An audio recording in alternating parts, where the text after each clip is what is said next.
Supreme कोर्टाच्या जज सारख्यांचा सुद्धा खून होतो, एवढं हे भाजपा सरकार नालायक आहे आणि तुमच्या आमच्या विरोधातला आहे. म्हणून याच्यासाठी आपण आवाज उठवणं गरजेचं आहे. आरक्षण संपवण्याचा घाट या ठिकाणी या केंद्र सरकारने लावलेला आहे. तुमचं आरक्षण त्यांनी कागदावर जरी संपवलं नाही तरी पण अशा पद्धतीने तुमचं आरक्षण संपवण्याचा डाव या मोदी सरकारचा आहे. मुख्यमंत्री अजितदादांनी आपल्या समाजाच्या तोंडाला पाणी पुसले, 100 कोटी देतो म्हटले, आले इथं जोरजोरात मीडिया समोर भाषण केले की आता जर आपण गप्प बसलो तर आपल्याला कोणी विचारणार नाही. जोपर्यंत आमच्या मागण्या मान्य होत नाही तोपर्यंत आम्ही ही आंदोलन या ठिकाणी अजितदादा असेल, मुख्यमंत्री असेल देवेंद्र फडणवीस यांच्या बंगल्याबाहेर करणार आहोत.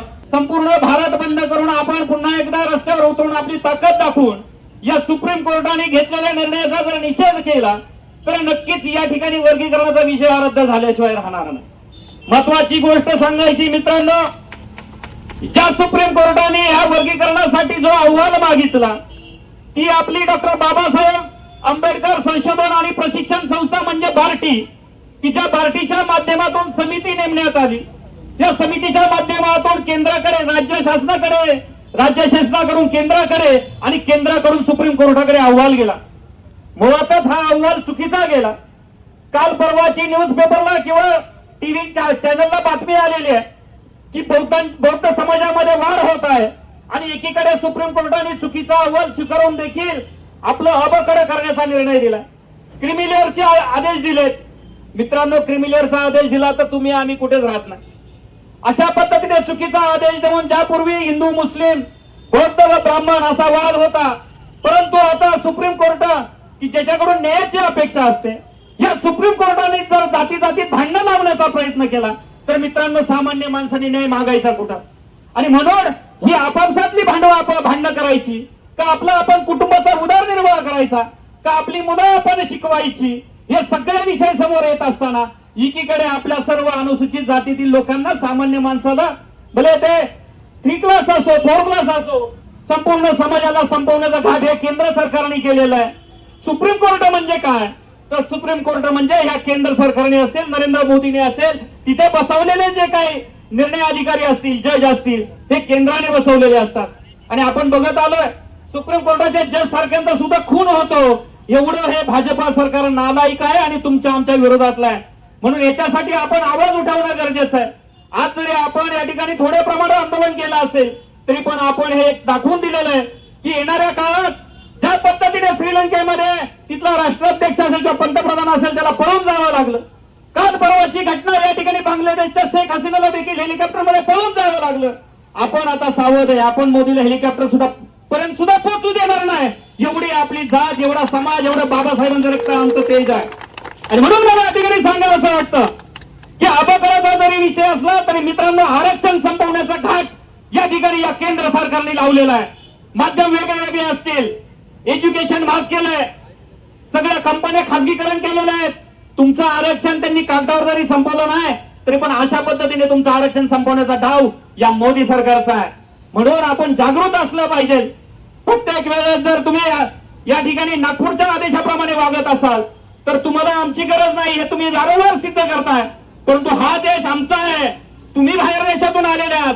जिथं आदिवासींचा देश आहे, हा बौद्धांचा देश आहे, हा महाराष्ट्रांचा देश आहे आणि हे महाराष्ट्र येणाऱ्या काळात गप्प बसल्याशिवाय राहणार नाही. एवढीच सूचना मी या ठिकाणी मला करावीशी वाटतं. आपण सगळेजण जागृत आहोत. हा विषय एका दिवसाचा नाहीये. हा विषय वारंवार आपल्याला लावून धरावा लागणार आहे.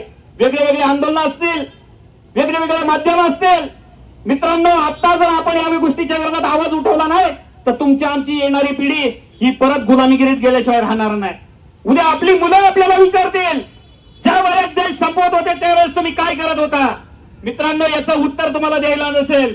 आपली मुलं, आपली पिढी संपलेली असेल आणि परत बाबासाहेब जन्माला येणार नाहीत, हे तुम्ही गोष्ट लक्षात घ्या.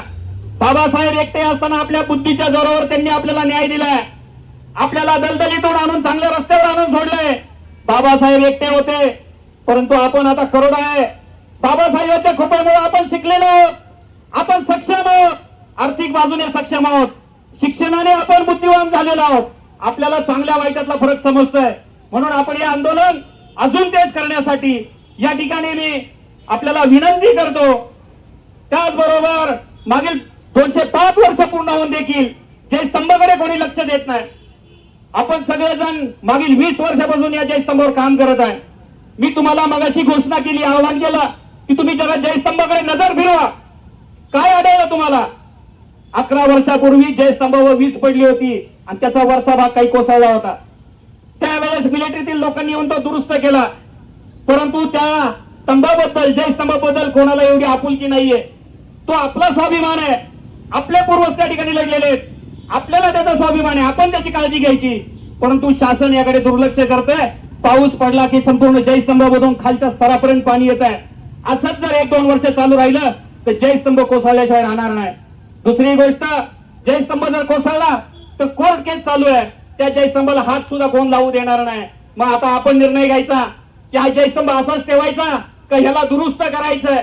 आपण जर बाबरी मस्जिद, राम मंदिराचं उदाहरण दिलं तर कित्येक वर्ष राम मंदिर आणि बाबरी मस्जिद त्या ठिकाणी पडलेल्या अवस्थेत होती, कारण तो विषय कोर्टात चालू होता. आणि मग आपण हा पडायच्या अगोदर आपण सावध होणं गरजेचं आहे. माननीय उपमुख्यमंत्री अजितदादा पवार 2019ला पहिल्यांदाच या ठिकाणी आले. गेले 15 वर्षापासून आम्ही पत्रव्यवहार करतोय महाराष्ट्राच्या मुख्यमंत्र्यांना, उपमुख्यमंत्र्यांना, नेत्यांना की आपण जयस्तंभाला 1 जानेवारी या ठिकाणी येऊन मानवंदना दिली पाहिजे. हा युद्ध जरी ब्रिटिशाविरुद्ध पेशव्यांचं असलं तरी पण त्यावेळेस कुठली देश संकल्पना नव्हती. त्यावेळेस भारत देश नव्हता. त्यावेळेस जाती जातीत युद्ध होते. तशी तर ब्रिटिशांची साथ बऱ्याच जणांनी घेतली होती. तिकडे बहिष्कार कोणी टाकला नाही. परंतु या युद्धाला कोणाचं दुर्लक्ष केलं जातं. आणि आपला, तुमचा, आमचा सर्वांचा स्वाभिमान 1818ला झालेल्या युद्धानंतर खऱ्या अर्थानं आला. डॉक्टर बाबासाहेबांनी या ठिकाणी इंग्लंडमध्ये पुस्तकात वाचलं की पुण्यात स्थित या ठिकाणी पेरणे फाट्यावर भीमा नदीच्या तीरावर असा स्तंभ आहे. त्या ठिकाणी त्यांना समजलं की अरे हा महारांचा खूप मोठा इतिहास आहे. तुमचे महार सगळे लढवय्ये होते. बाबासाहेबांनी इथले स्थानिक लोक घेऊन हा जयस्तंभ शोधला. त्यावेळेस या ठिकाणी जंगल होतं. आणि मग बाबासाहेबांनी सांगितलं का अरे तुमचे पूर्वज, आपले पूर्वज तर या ठिकाणी शूरवीर होते, लढवय्ये होते. त्याच्यानंतर इतिहास समजला. आज आम्ही 23 वर्ष विविध गावचे सर्व सदस्य घेऊन या ठिकाणी काम करत आहोत. या ठिकाणी न्याय द्यायचं काम करत आहोत. जयस्तंभ मोडकळीस आलेला आहे. अजितदादांनी उपमुख्यमंत्री असताना 100 कोटीची घोषणा केली. राजाभाऊ बावदेंनी आता सांगितलं 100 कोटी आले, गेले कुठे? राजाभाऊ 1 रुपया सुद्धा आला नाही. माहितीच्या अधिकारात माहिती मागितली, कोर्टाचं कारण देतात, कोर्ट केस आहे, 1 रुपया सुद्धा या ठिकाणी आतापर्यंत आलेला नाही.